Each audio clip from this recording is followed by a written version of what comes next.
Ladies and gentlemen, on behalf of the International Association for Near-Death Studies, I'd like to welcome you to our 45-minute webinar.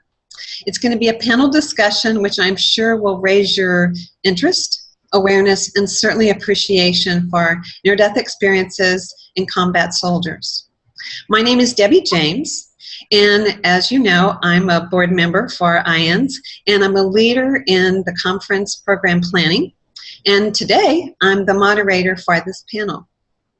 I'm also a nurse and have had the privilege of taking care of patients of all ages who have had close brushes with physical, emotional, spiritual, and psychological death. And sometimes they choose to talk about it. Sometimes they choose not to talk about it. And those are some of the things we're going to talk about with you in this panel discussion. I'd also like to remind you that since I am a program planner for conferences, our conference this year will be held here in San Antonio, Texas, Labor Day weekend, which is September 3rd through 6th, and it will be here on the Riverwalk. You're going to hear that again from us later on, and certainly at the end, we'd like for you to check out our website so you can learn about many things regarding the conference as well as registration. So, let's move on to our panel. And we have two wonderful panelists who are going to have quite a number of things to say, but we don't have a lot of time. So as the moderator, you know I'll keep us paced. Our first panelist, we are privileged to have the president of IANDS, Dr. Diane Corcoran. She's also, yay, a nurse, and she has a wealth of experience taking care of and working with veterans. Diane, would you introduce yourself and tell us a little bit about why are we doing this webinar? Sure. As Debbie said, I am a nurse. I am a retired colonel from the Army Nurse Corps, 25 years, and have been following this path now for more than 40 years because I saw my first patient who had an NDE in Vietnam. And at that time, in 1969, nobody even knew what a near-death experience was. But a young soldier told me about his experience and was very hesitant to talk about it because he was afraid I wouldn't believe him. And so, although I didn't know what he was talking about and have come to know it was a classic NDE, I certainly supported him and told him I believed him, and oh, how I wish I'd have kept his address and telephone number to follow up with him. So this whole subject just kept coming back to me as even years after I stayed in the Army, and I was very, very convinced that this was a medical issue. Not the NDE was a medical issue, but that healthcare providers needed to have the knowledge to support people who had these experiences. So I spent a lot of years teaching and making sure that every place I went, people knew about it. Because there's thousands of service members starting in Vietnam or forever that have had NDEs and had a difficult time talking about it. And many times, once they tried to talk about it, they weren't listened to or they were dismissed. And so they will not talk about it likely again for a long time. So it's a major problem, especially now that we know there are thousands, hundreds of thousands of soldiers who have had TBIs and other kinds of traumatic injuries. We know they're having NDEs in large numbers. And of course, they're also having other issues with PTSD and physical recovery. But unfortunately, they're getting thrown into PTSD groups and they're being medicated inappropriately just because they tried to tell somebody about their NDE. So we are really trying. I've always wanted to follow this path to help veterans, which we're having a special place for at the conference, for them to be able to share their experience. And many of them could help themselves or help other people if they were just allowed to share their experience and own their own experience. NDEs are not some kind of issue that people need therapy for. They just need to be able to own their experience and talk about it. So we'll talk a little bit more about that, but I want to introduce Michael today because we came about in a very serendipitous way. Both of us were at a Vietnam reunion last year, and we're sitting casually talking. He was injured and brought to the hospital where I was the nurse. I was there later than he was there, but familiar with a lot of the physicians, etc. And so he started telling me about his injury, and not far into it, I immediately recognized that he probably had some of the aspects of it were from a near-death experience, and I wasn't sure that he really recognized that. So I asked him to write it down, and he sent me this beautiful experience in grand detail, which today, for the first time, he's going to talk about and share with you his experience of 40-some years ago as a chopper pilot. So, Mike, I'm going to let you finish introducing yourself and share with us a little bit about your experience. Thank you, Diane. My name is Mike Bongard. I reside in Toronto, Ohio, and I want to thank all the people at IANDS for the opportunity to share my near-death experience with you all. It occurred on 4 October 1968. I was the aircraft commander of a UH-1 helicopter flying troops from the 9th Infantry Division into combat. There were 10 of us helicopters in formation, and as we approached the landing zone, our formation came under intense enemy ground fire. My helicopter was hit with many rounds. Several rounds went through the engine compressor. I lost power, and I was able to do a successful auto rotation and land the helicopter upright in the middle of this firefight. The troops, my crew and I exited the helicopter, and we got behind a rice paddy dike that afforded us protection from straight enemy arms fire. We were in 3.5 feet of water, and as we were moving through water, I noticed my left hand come down and hit a small wooden box lid floating on the surface of the water. And it was precisely at that very moment I entered into my NDE experience. I was standing at the position of attention. However, instead of my arms being down at my sides, they were perpendicular straight out. My palms were up. And I was tumbling precisely at a 45-degree angle towards infinity, a bright infinity. And I was enveloped in a very pure electronic one-note sound that really engulfed me. And as I was tumbling and experiencing this sound, I began to recite to myself, "Je pense que je suis, je pense que je suis, je pense que je suis," which I understood was from Descartes, and it means "I think, therefore I am."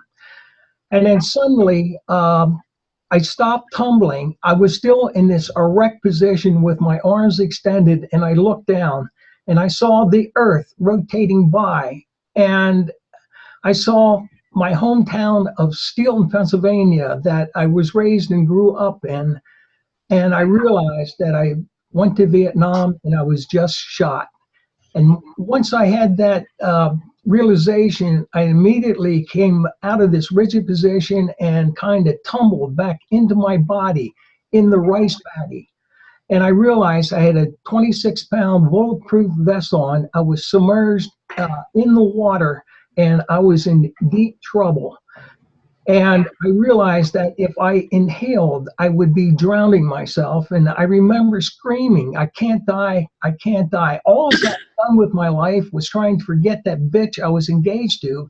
Oh God, do not let me die. And then the next thing I knew, I was sitting in a railroad boxcar. It was traveling upper grade. And the only thing in that boxcar was a bronze BB situated in the center of it. The door was open, and I looked out the door, and I looked down, and way down below me, I could see something black, undulating, no real sharp forms or anything, but just things undulating. The next thing I knew, I was running towards a high bar that was situated at the end of the universe. It was just there. Nothing was holding it up. Now, I was a high jumper in track in high school. And as I approached the bar, I planted my left foot, kicked up my right leg, and went into what we call the Western roll. And as I was going over the bar, I did my kick out. When I got precisely above the bar, I stopped. And all of a sudden, I could sense a dimension to my right, and I could sense it, I could feel it. It was kind of like a gray mist-like with a golden center that was revolving. And then the voice came internally saying, you can transition to your right and go into the next dimension, or you can go back to existence as you know it. And then it was also made very clear to me that if I transitioned to my right, I could not take my knowledge with me. Now, I had no fear at the time. And to this day, I question myself why I chose to go back to the left. But I said I want to go to the left, go back to existence as I knew it. And the minute I made that decision, everything went black. And I was on my hands and knees, crawling through this blackness, trying to find my mother. And the next thing I knew, I was back in the rice paddy again. I could, at this time, I sensed that I was maybe about a 6-inch hover above my body. And then the next thing I knew, I was standing back in my company area in Fort Jackson, South Carolina. I was a training officer there before going to Vietnam. I was dressed in my Class A uniforms. It was a bright, beautiful, clear, sunny day. And I remember looking down at my Bulova Accutron watch, trying to see what time it was. And I couldn't see the dials on my watch because I noticed that my watch inside was filled with water.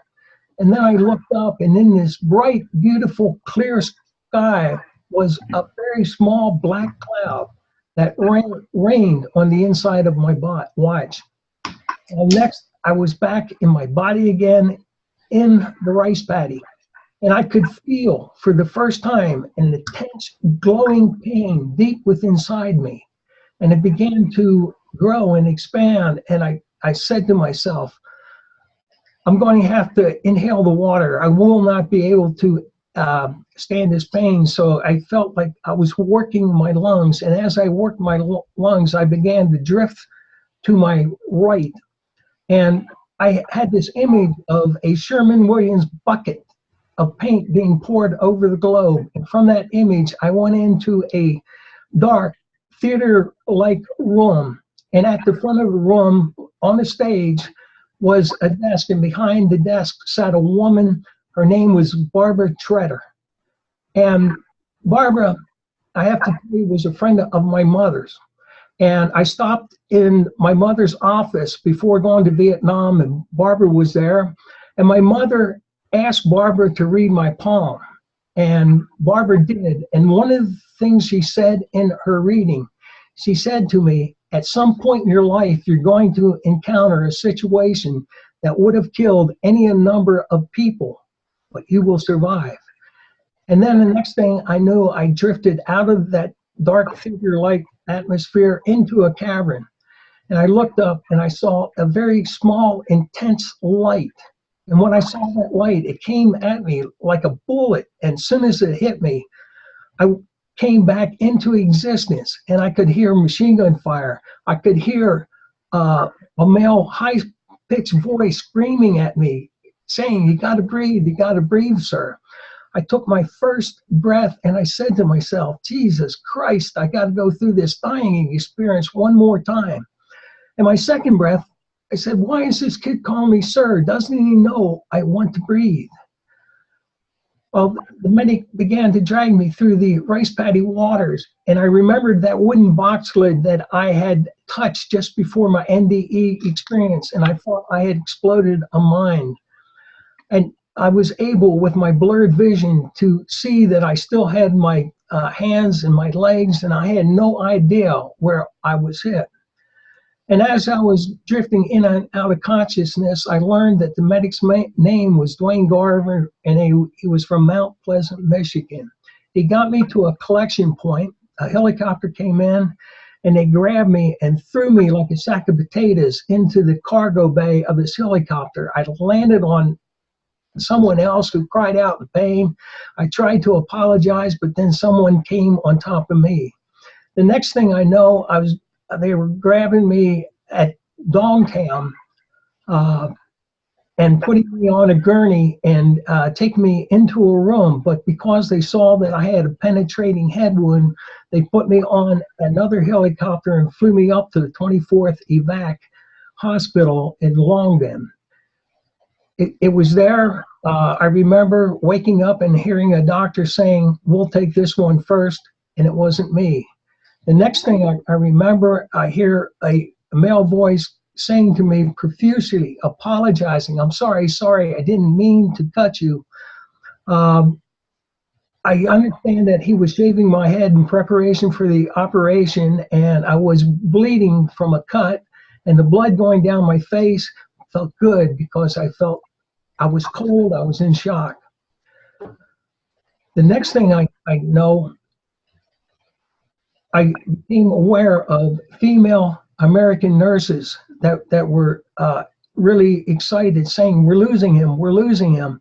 And I could hear them pound on the chest of a guy who was next to me. And I remember the bed spring squealing each time they hit him.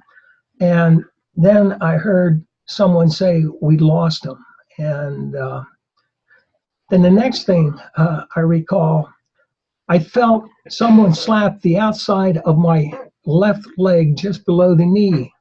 And I looked up, and it was an Army buddy by the name of John Sonia.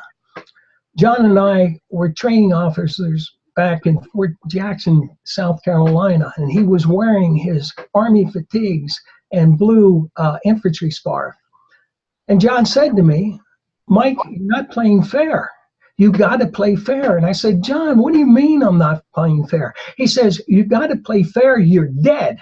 And I said, "John, I'm not dead, I made it." And he said, "No, you got to play fair, you're dead." And so we had this intense argument going back and forth about whether I'm dead or alive. And then at some point he stopped and gave me a smile and was gone. And then next thing I remember, a man, orderly, I suspect, came in, grabbed my bed, and was rolling me out of this ICU ward. He was wearing white scrubs with the insignia of Sergeant First Class on his sleeves, and he was an Afro-American, and he was saying very joyfully, "Mike, you made it. You're going home. You're going home. You're going home." And he wheeled me out of this room. And while doing so, I realized that my Army buddy, John Sonia, was killed in Vietnam in December of 1967. And then it was a couple days later that a Major Brown came to my bed and gave me my Purple Heart. And Mike, I'm going to thank you so much for starting this beginning of your whole conversation. And mostly I want to thank you because I know this is your first time to be able to share it publicly. One of the things I'd like our audience to realize is many things that you said are very common denominators in people telling their story. You talked about brightness, talked about light, you talked about a number of things like I heard, I saw. Ladies and gentlemen, you might have heard lots of detail. Mike went through a number of things that went on, and he remembers. Look at him in his face. He knows. He's very genuine about this experience. And I can tell you that I asked a gentleman to write his experience, which I know you've done, and 1 year later, write it again. It was exactly the same. It's not like a dream or something we thought, etc. So you've mentioned many things like I knew and I was sure, and again back to I saw, and so on. Others being there, very significant, and you gave us descriptions of others being there. You also told us about a choice. Many people say I had the choice to come back. Others say I was told to come back. So thank you for shedding some light on that.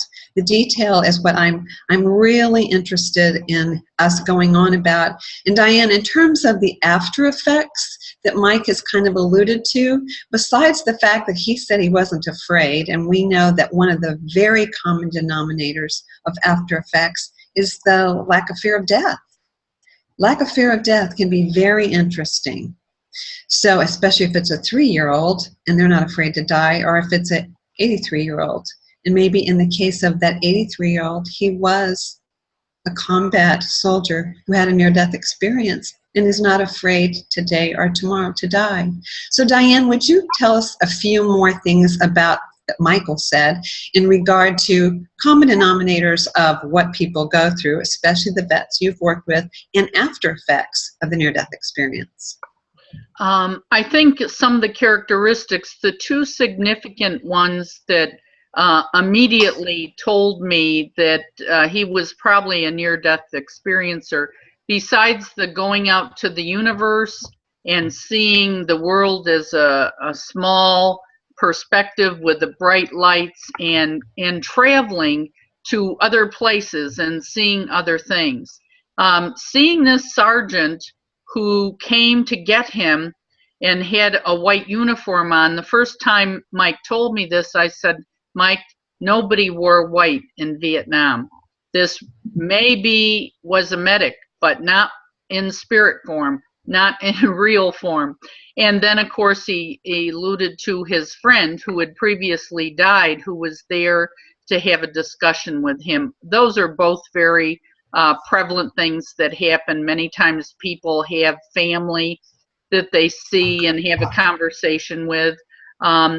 The after effects, and I think Mike is probably, it'll be interesting as we go along with this, we'll find more, because he's just now starting to integrate this experience into his life, because he did not have the opportunity. He did try to tell people about this experience and was kind of cut off and not allowed to really. He did share it in one of his physical exams in Walter Reed, but they were not interested in hearing about this. And I understand at that time, nobody knew what a near-death experience was. But his calling to be a chaplain, certainly that would be one of the things that's very prevalent in experiencers. They're much more generous, much more affectionate, sometimes have physical issues where they have sensitivity to medication, lots of things that people do after having a near-death experience. So I think Mike will probably ferret some of these things out as we go to conference. Mike will be at conference, and he and I will be having a discussion group with veterans who'd like to share their stories and really give him an opportunity to share and talk with other veterans. And Diane, it's a great thing that you bring up the number of things we're going to talk about at the conference, because I know relationships is one of the things you've mentioned. That we know that, sadly enough, that the divorce rate for near-death experiencers is higher than the national average. That's some of the things people like to talk about at conferences, just experiencers themselves, and how are you in your relationships. So it's nice for people to be able to touch the lives of others and find out that they really are okay.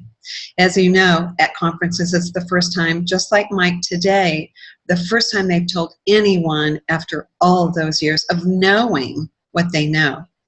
So, Mike, I'd like to ask you, we've had some questions coming in, and one of the questions has to do with the fact that from this experience, what do you see about our military activities right now? What do you see in terms of our operations at this point? I've become a man of peace. And, you know, I have terrible mixed emotions about it, seriously. I don't feel that we should have gone into Afghanistan just for one purpose, but Iraq not at all. And so I wasn't expecting this question, and so I do have a lot of mixed emotions about it. Okay, we appreciate that very much. Also, one of our questions has to do with research. Diane, you and I can look at that very much. We know that our book, The Handbook of Near-Death Experiences, which is all about research, the best research that's ever been done since 2006. So other research studies are going on, certainly looking at veterans. If you know anything specific about veterans and research, would you please share that with us, Diane? Well, I know there are several programs around the country that are working with veterans to try to find modalities to help them with PTSD and other kinds of things. There is an initiative actually in San Antonio, the TripVit, which Vet Trip, I think it's called, and they will be at conference. And I just recently experienced that myself as a disabled vet. I think we've got people talking about this, and this is where we're going now, hoping. I would love to see us do a large survey of veterans so we know exactly how many veterans are experiencing NDEs. I personally think it's probably very high because of the kind of traumatic injuries. We have a lot of amputations, a lot of brain injuries, and we've seen the effects of it at the office in some cases, where people have been to the VA and mostly have been medicated. And, you know, because experiencers hear voices of deceased ones, and they try to tell that to providers who are thinking that they're hallucinating. Bruce Grayson has written an excellent article about why NDEs are not part of a hallucination, a dream, and all those other kinds of things that might be looked at as mental illness. And as you can see with Mike, the details that he remembered exactly, and we see this with a lot of experiencers, they remember every detail, and it's the same over and over again. So I think we have a lot of work to do with our veterans, and I'm hoping that we'll find somebody who will really like to support us in doing a larger study. That unfortunately it's very hard to get directly into the VA, but we probably could get to some associations. I will be doing a talk in August to the DAV chaplains and another group that, you know, will be working with veterans. So we hope that that will help as well.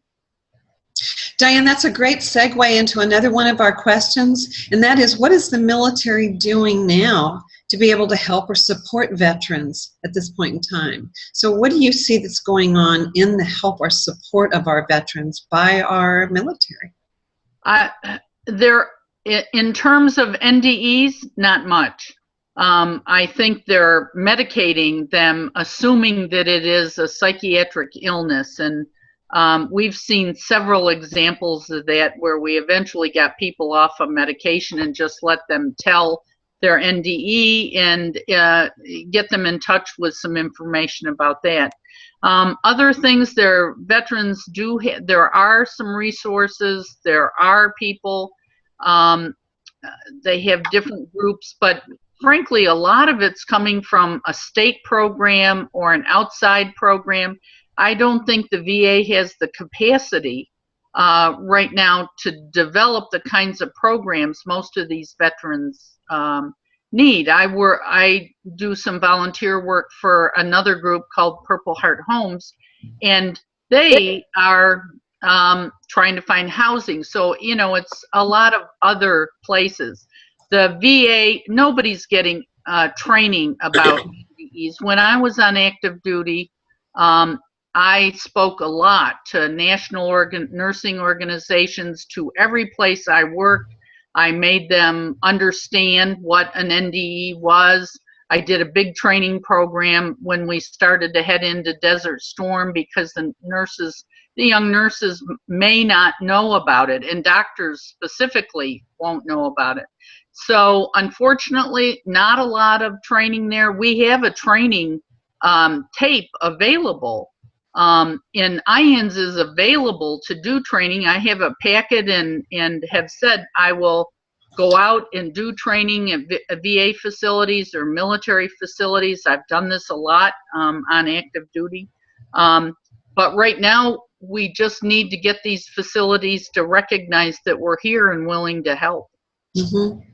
Another thing we might add too is, I know I've been called by some of the counselors at the VA here, and as we mentioned earlier about disclosure, and there are research studies going on about disclosure, and who is the first person that's often attempted to be told, and that's a nurse. So as you said, we need to help other nurses, physicians, healthcare providers learn about how to listen.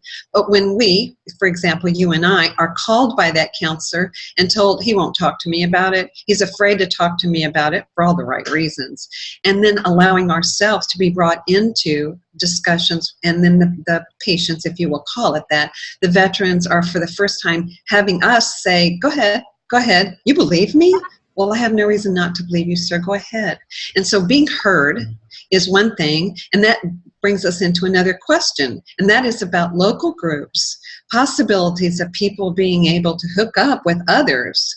And so we know that there are local groups across our world, and certainly our IANDS office could give more help, if you will, to figure out where is the local group nearest to me. And then we also, Diane, you can add to this about how we're hoping that many people will start their own groups in their area. Calling the office for help and getting us connected with local individuals would be a great idea. So more comments about what can be done for our vets by our military and or us, and things that we could offer in terms of local groups. I really would like to see us start a veteran and family only group, because they're so hesitant to talk about it in front of other people. Some of them are actually afraid that they're going to lose benefits. They're afraid that they will not keep their security clearances. There's a lot of fear involved in that. And so I think we could piggy bank with other groups and get some veterans to head up this, and I'm very willing to start this. We've looked at a couple of places where we can start it, and we certainly could do them anywhere the need exists, because I think this is what's going to happen. They need information. Their spouses need information. These are not the same people that went to war. They are not the same people for many reasons when they're coming home. But even just having a near-death experience is going to change how they look at the world and their ideas and their values, and it is a life-changing experience that is not trivial.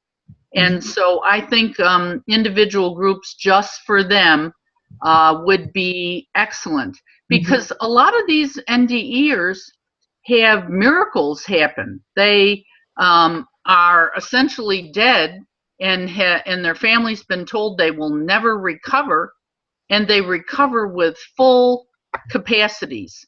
And we've seen this with Dr. Evan Alexander, Proof of Heaven. He talks about his experience. He is a neurosurgeon. So we know that miracles exist, and that makes it harder for some of the doctors to even resonate with it. And after hearing about these things for 40 years, there's not much that surprises me. Miracles do exist, and we need to have room for that, for people to talk about it and own it.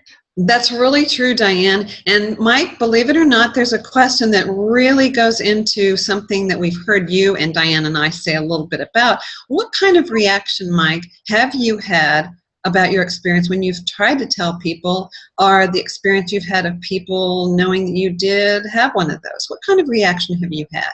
Well, the first reaction occurred, I'm one of the veterans who has been selected for the Vietnam Veteran Head Injury Study. And I was called to Walter Reed back in November of 1981, and I was asked the question, did I experience anything from the time I was shot to the time I regained consciousness? And there were 3 doctors there, and I told them about my NDE experience in detail, like I just heard you all. And when I was done, the doctors just looked at me like, wow. And I asked if any others who are part of the experiment experienced such a thing, and they said that they examined around 300, and I was the first one that mentioned anything about out-of-body type experiences.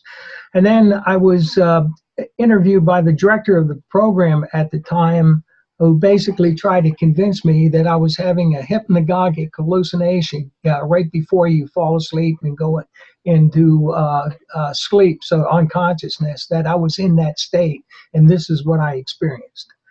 Then it's about 15 years later, I was at Bethesda Naval again with the Vietnam Veteran Head Injury Study, and one of the doctors who was at the panel back in 1981 said, "I remember you. Tell my physician assistant about your experience." And I started telling her about my out-of-body experience, and he stopped me. No, just tell her what happened. And I had to tell her that I could only relate to her what the medic told me about how he saw me get hit, my flight helmet get blown off, the blood screaming out of the back of my head, things like that. But they did not want to hear about my NDE. Mm-hmm. If I can be so bold as to ask you, what kind of personal reactions have you had? Let's say family, friends, people in your community. What kinds of reactions have you had from that group? Most of them just kind of say, well, okay, that's what you experienced. But I have one friend, when I told him about my experience about being at the high bar and given the choice to transition, but I was told I could not take my knowledge with him. Over the years, he calls me and says, that really bothers him. And and I try to explain that we're giving new knowledge when we enter into the next dimension, or kingdom of God, as I refer to it now. But basically, what can I say? They just hear me, listen to me, and that's it. Okay. That's good to know. Some people say that in terms of their family, they're completely rejected, or they're just embraced totally. So we hear kind of things all over the map in terms of responses from very, very near and dear. And as I said earlier, some people's relationships completely come apart. So I can see how that could happen in a relationship where purpose changes. And as Diane mentioned, miracles, some people don't even want to give any kind of lip service to miracles, and other people, again, embrace them. So thanks for sharing that. Diane and Mike, we're coming close to 10 minutes before we have to stop, and we know that we could go on. For if there's anybody that would like to continue with us, we can certainly do that at the end of our official webinar. But I want to make sure that people in the audience know that we will take questions, and we're trying to take them as fast as we can. So, Diane, would you like to add anything in terms of, I think one of the things we want to wrap up before we completely conclude is resources. We have a number of resources at the IANDS office, from the local group and going on with that, to books, articles, tapes, classes, etc. Would you like to add to that, Diane, resources that we'd like to offer to the vets and other people who might be interested in near-death experiences? I think we have we have all kinds of literature and those kinds of resources, but we also have personal attention. I'm a retired vet. I think a lot of service members relate to that. They want to know if you even understood Vietnam. I certainly was in Vietnam. And just this morning, I got a call from a new experiencer who we got into our local group, and he found a homeless vet who had a near-death experience and is having a great deal of difficulty getting anyone to listen to him. So he called to see what can we do. So we're here both on a personal level and on an organizational level to provide information and attention. And we hope at the conference to see many veterans. We're giving scholarships to some of the disabled vets so they can come and tell their story in the 3rd through the 6th of September in San Antonio, because there are a lot of veterans in San Antonio who are still in recovery at the Intrepid Center. So we will pull out the stops to give resources to veterans and find other veterans for them to talk to, which I think is always helpful.